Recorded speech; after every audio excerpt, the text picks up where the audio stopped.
40ನೇ ವರ್ಷದ ಮಂಡಲ ಪೂಜೋತ್ಸವ ಆಚರಣೆ ಪ್ರಯುಕ್ತ ಗೌರಿಬಿದನೂರು ನಗರದ ರಾಜಬೀದಿಗಳಲ್ಲಿ ನಡೆದ ಅಯ್ಯಪ್ಪ ಸ್ವಾಮಿ ಮೆರವಣಿಗೆಯಲ್ಲಿ ಗುರುಸ್ವಾಮಿಗಳಾದ ವೇಣುಸ್ವಾಮಿ ಭಾಗವಹಿಸಿ ಮಾತನಾಡಿ, ಅಯ್ಯಪ್ಪ ಸ್ವಾಮಿ ದೇವಸ್ಥಾನದಲ್ಲಿ 40 ವರ್ಷಗಳಿಂದ ನಡೆದ ರೀತಿಯಲ್ಲಿ ಪ್ರತಿದಿನವೂ ಶ್ರದ್ಧಾ ಭಕ್ತಿಯಿಂದ ಪೂಜಾ ಕಾರ್ಯಕ್ರಮಗಳು ನಡೆಯಲಿವೆ.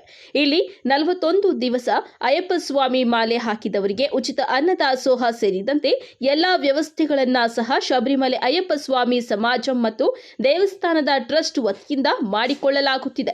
ಇದೇ ಜನವರಿ 14ರಂದು 108 ಮಕ್ಕಳಿಗೆ ಅಯ್ಯಪ್ಪ ಸ್ವಾಮಿ ಮಾಲಾಧಾರಣೆ ಮಾಡಿ ಆಭರಣ ಸಮೇತ ರಾಜಬೀದಿಗಳಲ್ಲಿ ಮೆರವಣಿಗೆ ಮಾಡಿ ಅಯ್ಯಪ್ಪ ಸ್ವಾಮಿಯ 18 ಮೆಟ್ಟಿಲುಗಳ ಪೂಜೆ ಮಾಡಲಾಗುತ್ತದೆ ಎಂದು ಹೇಳಿದ್ದಾರೆ. ಸ್ವಾಮಿಗಳಲ್ಲಿ ವಿನಂತಿ, ನಮ್ಮ ಗೌರಿಬಿದನೂರು ನಗರದಲ್ಲಿ 40 ವರ್ಷಗಳಿಂದ ಅಯ್ಯಪ್ಪ ಸ್ವಾಮಿಯ ಪೂಜಾ ಕಾರ್ಯಕ್ರಮಗಳನ್ನು ನೆರವೇರಿಸಿಕೊಂಡು ಬರ್ತಾ ಇದ್ದೀವಿ.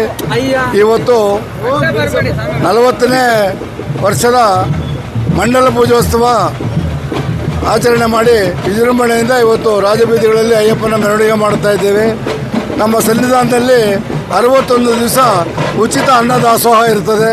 ಬೆಳಗ್ಗೆ ರಾತ್ರಿ ಸ್ವಾಮಿಗಳಿಗೆ ಮಲಗೋದಕ್ಕೆ ಜಾಗ, ಸ್ನಾನ ಮತ್ತು ವ್ರತ ಮಾಡೋದಕ್ಕೆ ಅನುಕೂಲ ಇಲ್ಲಿ ಮಾಡಿಕೊಟ್ಟು ನಮ್ಮ ಶಬರಿಮಲೆ ಅಯ್ಯಪ್ಪ ಸೇವಾ ಸಮಾಜ ಅವರಿಂದ ಮತ್ತು ನಮ್ಮ ದೇವಸ್ಥಾನದ ಟ್ರಸ್ಟ್ ವತಿಯಿಂದ ಇಲ್ಲಿ ಸ್ವಾಮಿಗಳಿಗೆ ಅನುಕೂಲ ಮಾಡಿಕೊಟ್ಟಿದ್ದಾರೆ. ಭಾಳ ವಿಜೃಂಭಣೆಯಿಂದ ಕಾರ್ಯಕ್ರಮಗಳು ನಡೀತಾ ಇದೆ.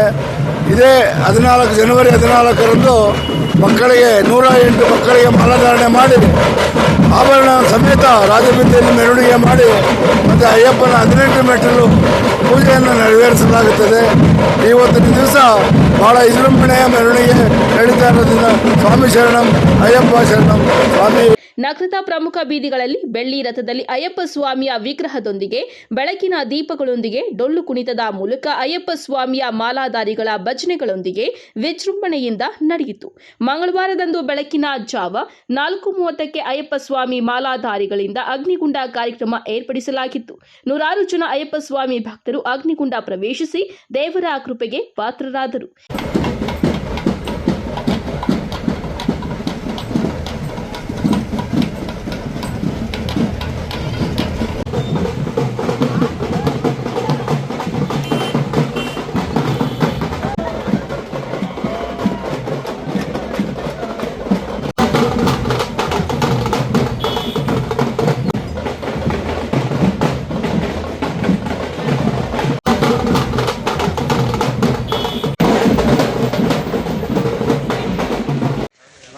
ಕಡಗಲ್ಲ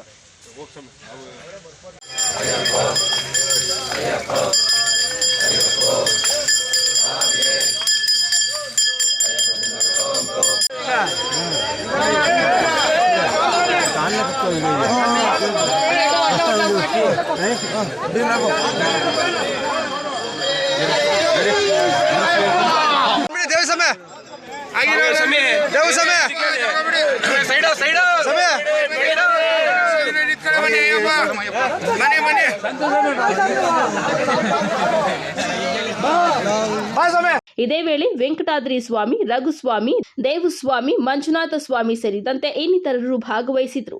KP Sameerachari, MM TV news, Gauribidanur.